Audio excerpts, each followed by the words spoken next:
이번 주 크립토 시장은 한국을 포함한 주요국들의 정책 방향이 더욱더 분명해진 한 주였습니다. 어떻게 변화가 됐는지 자세한 정책 내용과 함께 이번 주 크립토 시장의 주요 시황부터 용어까지 자세하게 정리해드리겠습니다. 코인허브 코리아 이준복 대표님과 함께합니다. 안녕하십니까? 네, 안녕하세요. 네, 이준복입니다. 반갑습니다. 네, 반갑습니다. 네, 이번 주 크립토 시장은 어떻게 흘러갔는지 시장 시황부터 자세히 부탁드릴게요. 네, 일단 간단하게 이야기를 드리면은 일단 가격은 지켰고 저희 제도권에서 조금 더 한 발 가까이 다가갔던 한 주라고 표현을 할 수 있을 것 같습니다. 네. 그래서 가격 자체가 현재 BTC로 대표되는 이제 대표 자산은 8만 1,000불에서 8만 8,000불 사이를 횡보를 하고 있고요. 네. 이더리움 같은 경우는 2,800불대 초중반에서 움직임을 보이고 있습니다.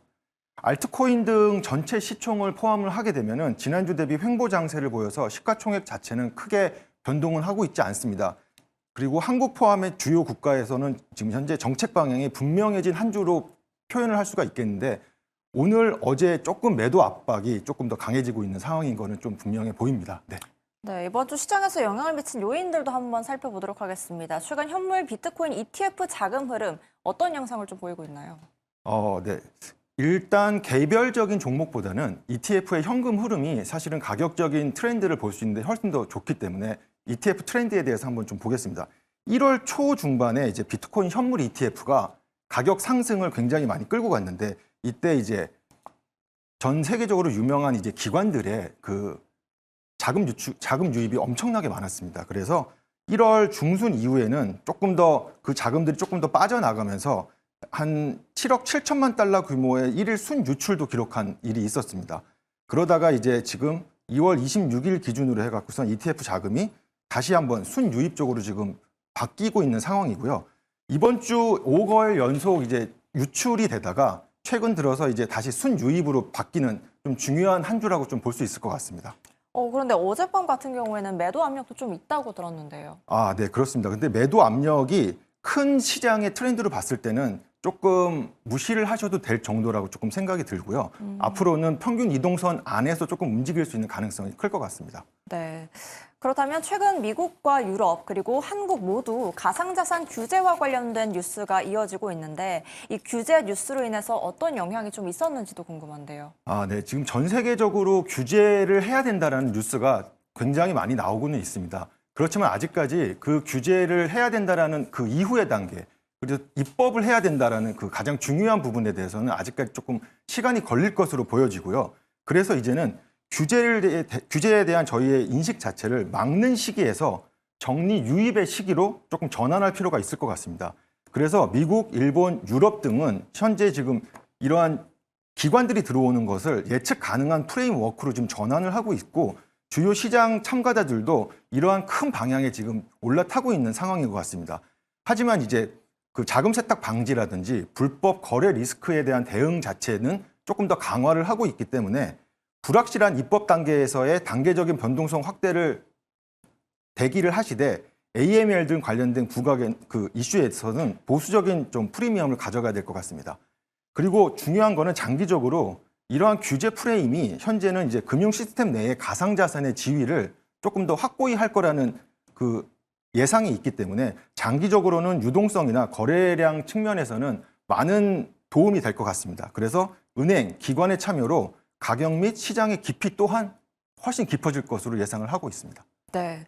그렇다면 알트코인 시장의 움직임은 좀 어땠습니까? 아, 네. 알트코인은 지금 비트코인이나 이더리움 같은 대장주들의 그 흐름과는 조금 다른 측면이 있습니다. 그래서 개별적인 이슈에 의해서 움직이는 부분들이 많기 때문에 조금 설명을 드리면 일단은 제도권과 관련되어 있는 그런 코인과 그리고 디파이 위주로 형성되어 있는 은행권과 연결되어 있는 코인들 위주로 지금 그 급등락이 왔다 갔다 하고 있거든요. 정치 테마 관련된 거와 디파이 중심 영역에서의 이제 선별적인 움직임이 나타나고 있는데 최근에 이제 정책 및 실제 금융 환경에서의 연결된 알트코인들만 반응을 하고 있는데 이제 이러한 것들의 대표적인 것들이 이제 폴리마켓이라는 정치 테마주 관련된 토큰이 하나가 있고요. 네. 그리고 이더리움에서 예치를 하게 되면은 그거에 대한 이자를 보상받는 이더파이라는 이제 디파이 프로젝트가 있습니다. 이 두 가지 영역에서는 확실히 등락이 왔다 갔다 하고 있고 제도권의 영향을 받고 있는 것 같습니다. 하지만 이런 이제 그 알트코인 시장이 어쩌면은 그 비트코인과 이더리움 같은 시장으로 벌써 들어왔느냐라고 이야기를 했을 때는 네. 아직까지는 그렇지는 않다라고 보고 있고 선벌적인 대응이 필요하다라고 얘기할 수 있을 것 같습니다. 네, 알트코인은 개별적인 움직임을 보이고 있다라는 말씀 주셨습니다. 그렇다면 지금 크립토 시장의 분위기 전반적으로 한 번 더 살펴본다면요? 네. 지금 크립토 시장은 현재 그 ETF의 흐름을 보면 알 수 있는데 현재 이제 ETF의 플레이어로 참가하고 있는 그런 기관들이 현재의 상황을 지속적으로 모니터링하는 단계라고 볼 수 있습니다. 네. 그래서 시장 내부에 이제 참여자가 계속해서 교체가 이루어지고 있고요. 왜냐하면은 1월 초부터 1월 말까지의 흐름을 보시게 됐으면 참여했다가 다시 또 빠지고 참여했다가 빠지고 하는 이런 등락을 보실 수가 있습니다. 네. 그렇지만 이제 최근 시장의 가장 큰 특징은 이제 이렇게 확인을 하는 단계, 검증을 하는 단계라고 이야기를 할 수가 있을 것 같습니다. 하지만 이제 개인 투자자 입장에서는 사실은 조금 재미가 없는 시장일 수도 있죠. 예. 네. 그렇기 때문에 기관의 자금의 관점에서 보게 되면은 현재 기관들은 각자의 포지셔닝을 쌓아가고 있는 단계라고 할 수가 있겠습니다. 그래서 개인보다는 기관이 준비하는 시장이고 지금 ETF의 자금의 유출입을 보시면 아시겠지만 가격 정책 대비 이제 그러한 신호들을 저희가 보내고 있다라고 볼 수 있을 것 같습니다. 그래서 규제 자체보다는 규제가 만들어내는 이제 최종 구조에 좀 주목을 해서 중장기적인 관점에서 시장을 조금 보셔야 될 것 같습니다. 네, 시장 규제 안으로 편입시키겠다는 그러한 의도와 관련해서 또 크립토 시장과 알트코인 시장에 대해서 알아봤습니다. 네. 그런데 최근 기관과 법인의 가상자산 참여 제한이 사실상 완화됐다는 뉴스가 좀 나오고 있는데요. 네. 이 참여 제한이 완화됐다는 게 정확히 어떤 의미인가요? 네. 지금 2026년 올해죠. 이제 디지털 자산 기본법이 이제 책정이 될 예정이고 그리고 관련된 가이드라인이 이제 발표가 됐습니다. 이게 어떤 의미냐면은 사실상 2017년도에 법인이 가상자산 시장에 참여하는 것을 규제를 했던 것을 다시 풀어준다는 의미가 되기 때문에 기관들 그리고 상장사들이 자신의 자산 포트폴리오에 가상자산을 담을 수 있다는 아주 큰 변동이 일어난 해라고 보실 수 있을 것 같습니다. 네. 그와 더불어서 이제 정부는 가상자산 거래소에 대해서 신고제에서 인가제로 지금 바꾸려고 하는 준비를 진행 중에 있는데 이 인가제와 더불어서 지금 현재 주요 대주주에 대한 지분율을 15에서 20%로 제한하려고 하는 정책 또한 지금 준비 중에 있습니다.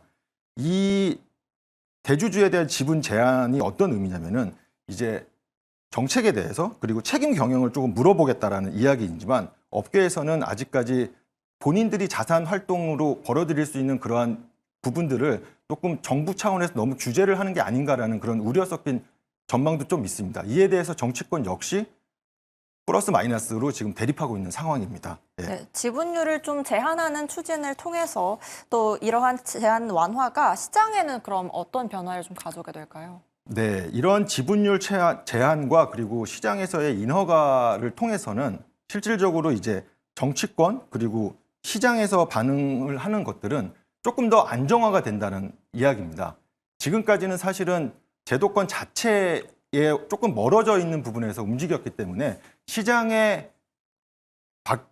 바뀔 수 있는 부분들이 솔직히 이제 개인들 아니면은 일부 투자자들에 의해서만 바뀌었기 때문에 전체 시장을 놓고선 볼 수 있는 부분이 아니었거든요. 근데 이제 제도권화가 되게 되면 정부나 지금 기관에서 투자를 하게 되는 부분들이 많아짐으로써 조금 더 이제 안정적인 부분을 투자자들이 조금 느끼실 수 있을 것 같습니다. 네, 마지막으로 시청자분들께 크립토 시장에 대해서 한 말씀만 해주신다면요. 네네. 지금 현재는 단기적인 매수보다는 중장기적인 시장을 봐야 된다는 이야기를 조금 드리고 싶고요. 기관이 이제 투자가 풀린다고 해서 갑작스럽게 기관이 갑자기 매수를 막 들어온다. 이런 기대는 조금 접어두셔야 될 것 같습니다. 준비하는 시간이 필요하고 입법에 대해서도 아직까지 시간이 조금 필요하기 때문에 조금 더 기다렸다가 전체적인 흐름이 바뀌는 순간을 조금 보셔야 될 것 같습니다. 네, 오늘 말씀 여기까지 듣도록 하겠습니다. 가상자산 시장 규제 뉴스와 관련해 그리고 대내외적인 정황이 미칠 크립토 시장의 흐름 살펴봤습니다. 오늘 말씀 감사합니다. 네, 감사합니다.